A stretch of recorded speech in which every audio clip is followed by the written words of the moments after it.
président de ce matin, c'est un entrepreneur, un homme, j'aime bien le dire, un homme de terrain, et un passionné pour les transformations de vie. Parce que dans les temps, il est un exemple de transformation de vie.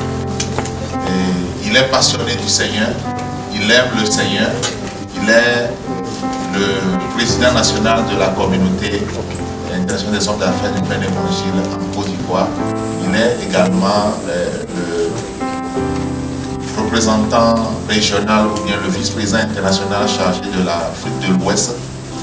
Et depuis plusieurs années, il travaille pour que notre zone, la zone francophone ouest africaine, se développe et que nous puissions avoir une expression forte dans la communauté au niveau mondial. Et je crois que c'est un appel pour lui et il est très content d'être avec vous ce matin pour le premier séminaire. Je me permets aussi de reconnaître, de parler d'abord du thème qui nous réunit ce matin, briser les moules.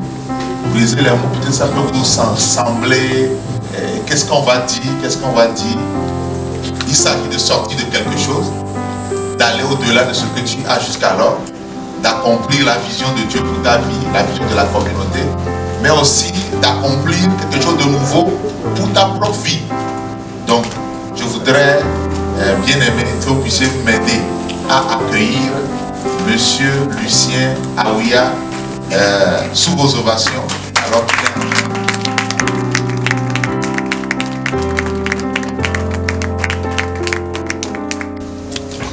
tu es ici notre Dieu et notre Père. Tu n'as jamais trahi. Ces hommes et ces femmes, chacun a sacrifié ce matin des programmes, des occupations de leur vie pour venir à ta rencontre. Je voudrais m'effacer donc, s'il te plaît, et te demander, Saint-Esprit, de venir prendre le contrôle. Certainement, quelqu'un veut entendre une parole. Certainement, quelqu'un a besoin d'une direction. Ton esprit est au milieu de nous. C'est pourquoi je prie dans le nom de Jésus que l'oreille de quelqu'un s'ouvre pour ton entendement, notre Dieu. Que les yeux de quelqu'un s'ouvrent ce matin. Que ta gloire, Seigneur, descende sur la vie ce matin. Que des cœurs, Seigneur, soient rassurés ce matin. Que ta consolation et que ta confirmation soit donnée à plusieurs. Oh, merci pour ta présence. Nous te donnons gloire et honneur. Dès maintenant et jusqu'à la fin de cette cérémonie, que ton esprit plane et que tu sois Seigneur dans cette salle et que les puissants Seigneur qui ne te confessent pas restent liés jusqu'à ce que la gloire, celle que tu as prévue lorsque tes enfants s'assemblent, soit consommée et manifeste dans plusieurs vies. Au nom de Jésus. Amen. Amen. Amen. Voilà, je vais qu'on acclame le Seigneur parce que je ne suis pas bien pour la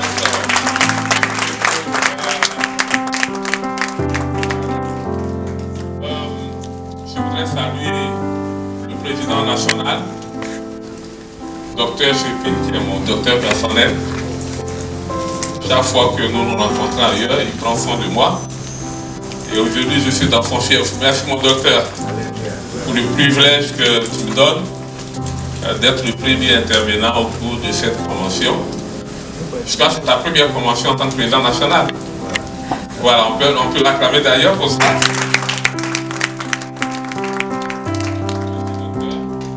Je voudrais saluer mon frère qui nous a laissé à la présidence parce que nous on est encore président. Il nous a abandonné sur le siège. Il nous a laissé le jeune frère qui nous fait du bien. Donc je vais saluer donc, le président d'Albuda. Il veut qu'on acclame le Seigneur également.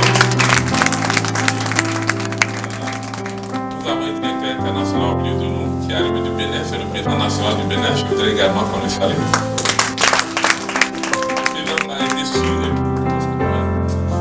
De David Odou Chena. David Odou Chena. Merci à tous ceux qui nous accompagnent de la Côte d'Ivoire. Madame Aka, qui est venue de Côte d'Ivoire. Voilà. Et puis le chargé de communication en Côte d'Ivoire, M. Biélan Anolé. Ceux qui ont fait ils sont arrivés à Abidjan, vous pouvez déjà le rencontrer à l'aéroport, il a toujours pris soin de vous. Et si vous ne le connaissez pas, prenez son contact. Si vous arrivez à l'aéroport d'Abidjan, pour sortir beaucoup d'affaires. Briser le moule.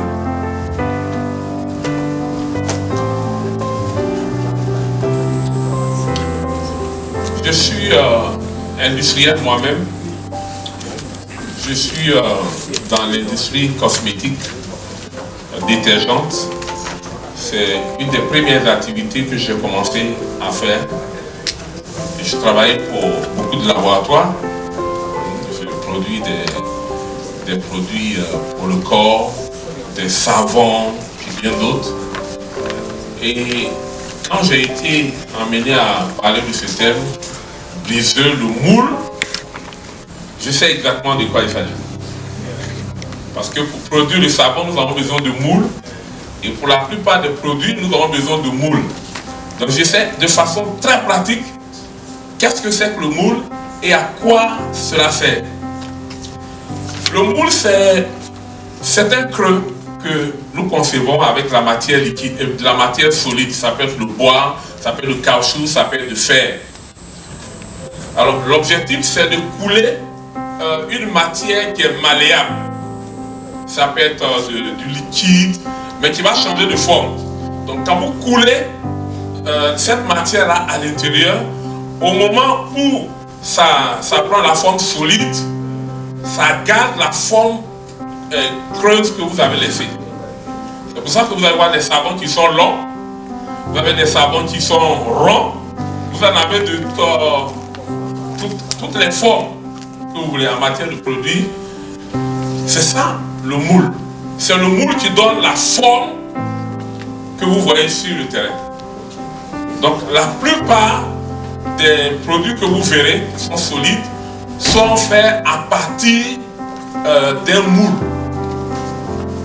Hein? Voilà, nous qui sommes industriels, à quoi ça sert le moule? Même les cartons que vous voyez, sont faits à partir des moules. On leur donne une forme, hein, et on vous permet de la voir. Souvent vous demandez, mais comment est-ce qu'ils obtiennent cette forme? Non, c'est à partir des moules qu'on a conçus. Sur le plan social, donc, on peut aisément comprendre que le moule, c'est un modèle qui est imposé. Il est imposé pour façonner l'homme. Le moule. Là, c'est sur le plan social. C'est comme ça qu'il faut comprendre. C'est un modèle qui est imposé.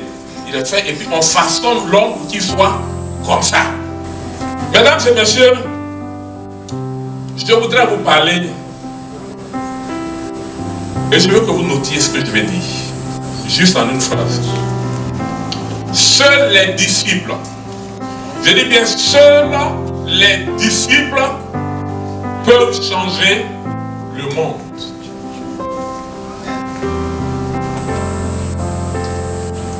Seuls les disciples peuvent changer le monde. Si vous avez écrit ça, on va le développer. Je n'ai pas dit les chrétiens. Les chrétiens, là, c'est maintenant un courant de pensée. C'est des gens qui pensent que Jésus est bon, ça fait beau d'être à l'église, donc ils s'affilient à l'église, on leur donne une carte.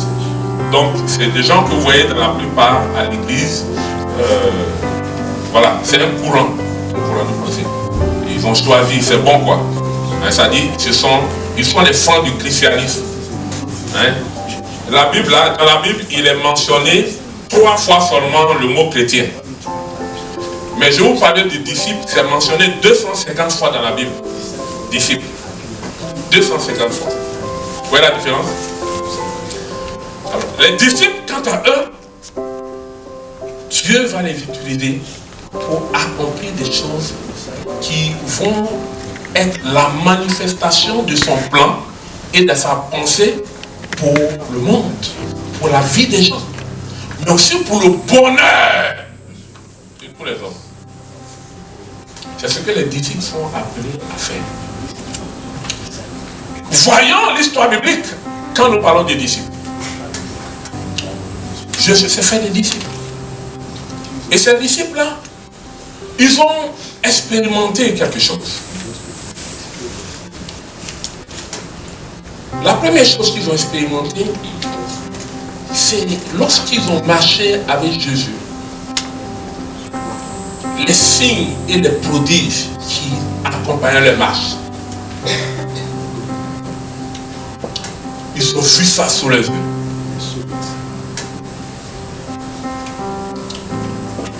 Et en voyant Jésus agir, ils ont établi la foi. Cette foi-là était basée sur celui qui était leur Seigneur, maintenant Dieu. Mais cela ne suffit pas. Ça veut dire que si vous êtes dans une situation, si vous n'êtes... Dans la Bible dit que tout ce qui n'est pas le fruit d'une conviction est un péché. Les hommes qui ne sont pas des hommes de conviction ne peuvent pas changer le monde. Ils ne peuvent rien changer. Ils vivent une vie de routine, ils font ce que tout le monde fait et ils aboutissent en général au même résultat.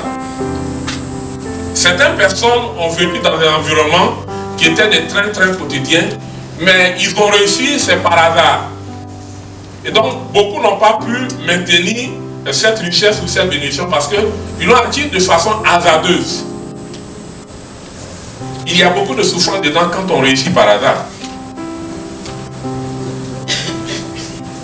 Mais ces disciples-là, en marchant avec Jésus, ils ont établi la conviction à travers tout ce que Jésus faisait tous les jours. Leur conviction était tous les jours renforcée. Vous qui êtes des hommes d'affaires, vous savez comment vous établissez vos convictions. Quand vous avez un projet, vous cherchez dans tous les cas à vérifier, vous faites une étude de marché, vous faites des simulations. C'est la phase où un homme d'affaires, grand comme petit, établit une conviction par rapport au projet qu'il a dans le cœur. Quand vous avez fini cette phase de conviction, alors vous cherchez à passer dans la phase action, la réalisation. La plupart des gens qui portent un projet ont eu le temps d'établir des convictions en s'assurant que ça marche. Leur affaire. Et mis dans telle situation, ils ont une réponse. Mis dans une autre situation, ils ont une réponse. Mis à part, ils ont une réponse. C'est exactement ce que les disciples de Jésus ont reçu. Ils ont vu Jésus opérer lorsqu'il était lorsqu'il était dans tous les milieux, devant toutes les situations. Ils ont vu Jésus opérer. Et ils ont établi la conviction que c'était du vrai. C'est les disciples. Ils ne sont pas arrêtés seulement au niveau de là. Quand Jésus est mort et qu'il est ressuscité, il leur avait demandé de se regrouper pour qu'ils voient la manifestation de la vérité, tout ce qu'il leur avait fait, tout ce qu'il avait promis. Qu'est-ce qui s'est passé? Le Saint-Esprit est descendu. Il leur avait promis le Saint-Esprit est descendu. Et quand il est descendu, ils ont reçu de la part de Dieu. Quelque chose s'est passé à l'intérieur d'eux-mêmes. Un changement s'est opéré. Les disciples, c'est des gens qui ont fait l'expérience d'une rencontre personnelle avec Dieu. Si nous voulons réussir, nous devons réfléchir. Après que nous allons rencontrer les différents défis et que nous sommes en train de réfléchir à l'enjeu du 21e siècle, qui est un enjeu technologique, digital. Il n'y a pas que ça, il y en a d'autres qu'on pourrait à l'occasion évoquer. Nous devons penser de façon générale et savoir que le problème de notre génération, c'est le problème de la créativité. Notre problème, c'est le problème de la créativité et le problème de l'indécision. Je vais vous expliquer l'indécision et puis je vais vous expliquer la créativité. C'est là que je vais m'arrêter. L'indécision fait partie, je le traite dans le moule de nos responsabilités. Il y a beaucoup de personnes au milieu de nous. Ça peut être dans votre travail, ça peut être au Full Gospel, ça peut être dans votre foyer. À cause des frustrations que vous avez eues hier, vous avez fait quelque chose, on vous a marché dessus. On vous a humilié. On vous a minimisé. Et aujourd'hui, vous êtes là, rien ne vous motive à nouveau. Vous pouvez être dans une entreprise, le développement de l'entreprise, ça ne vous dit plus rien. Tous les jours, vous venez au travail, vous faites juste ce que vous avez à faire. Il n'y a plus rien pour vous fâcher. Quand il est l'heure, même s'il y a un service que vous pouvez accomplir, parce qu'il est moins simple, vous devez débarrasser le plancher, vous partez. Un employé dans une usine, dans un service, c'est l'employé, le salarié, c'est lui qui fait la réputation de l'entreprise. Ce n'est pas votre souci. Que votre entreprise ait une bonne réputation, qu'elle ne l'ait pas, ce n'est pas votre souci. Parce que vous êtes frustré, vous êtes bloqué. Ça vous a plongé dans une situation de ce qu'on appelle l'indécision. L'indécision, ce n'est pas le manque d'action. L'indécision, c'est des gens qui savent bien qu'il y a un besoin. Il y a une réaction à avoir, il y a quelque chose à faire. Mais ils restent indifférents. Ils restent insensibles. Ils ne feront rien. Ces gens, vous les trouvez dans le foyer, vous les trouvez dans des entreprises, et vous les trouvez au Full Gospel. Je voudrais vous rappeler ce matin que notre responsabilité est à l'heure de nous lever et défier l'indécision dans nos vies. Cela va nous demander une autre dimension de notre leadership et de notre discipulat.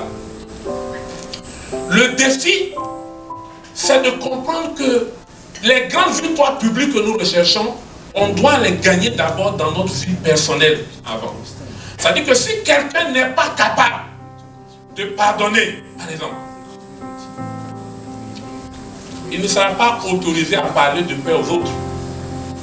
Et vous êtes disciples, ce que Dieu va vous demander, c'est d'aller dire aux gens qu'en Dieu on peut trouver une vie meilleure et de démontrer cela. Des gens sont baptisés dans le Saint-Esprit, ils ont établi des convictions, ils dépendent de Dieu, mais ils n'ont pas encore appris à pardonner. Ils ne sont pas guéris de la frustration.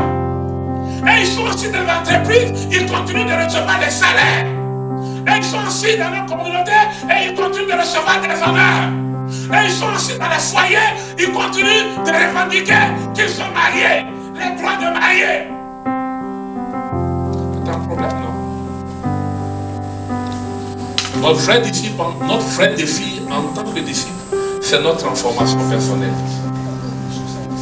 Y a-t-il quelque chose qui te bloque, qui t'a fait mort dans l'indécision? Ce matin, je voudrais t'interpeller. Si tu veux passer à une autre phase de ta vie, si tu veux aller au-delà, je veux que tu saches que tu auras besoin des gens que tu as à côté de toi. Et c'est pourquoi vous devez apprendre à savoir que vous aurez besoin des gens. Si vous avez besoin des gens, faites tout pour être dans de bonnes relations avec les gens. Payez le prix qu'il y a à faire. Pardonnez. Tuez vos frustrations. Et faites en sorte d'avoir de bonnes relations avec les gens pour bâtir de bonnes communautés, pour bâtir de bons foyers, pour atteindre les objectifs de votre entreprise. Vous voulez aller au-delà? Le défi vous est personnel. Si vous remportez votre défi personnel, vous serez capable d'être un bon disciple et remporter les victoires publiques. Je voulais traiter le dernier point, mais je vois qu'il est l'heure. Ça va être une prochaine fois. Que Dieu nous bénisse.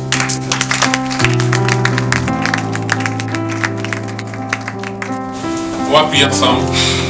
Seigneur, donne-moi l'opportunité de briser le moule de ma vie personnelle, le moule de la société actuelle, et laisse-moi aller au-delà. On va prier ensemble. Prions. Rabakasato Robokeshi Kantarababa. Robokeshi Kantarabakasa Indelebokeshi Kantarabakasa Indelebo. Raindelebokeshi Kantarabakasa Indelebo. Seigneur, voici, c'est un temps merveilleux que tu nous donnes d'échanger. Assurément, tu nous as donné de comprendre ce matin pourquoi nous devons briser le moule. Moi aussi, tu nous as appris que c'est possible d'aller au-delà.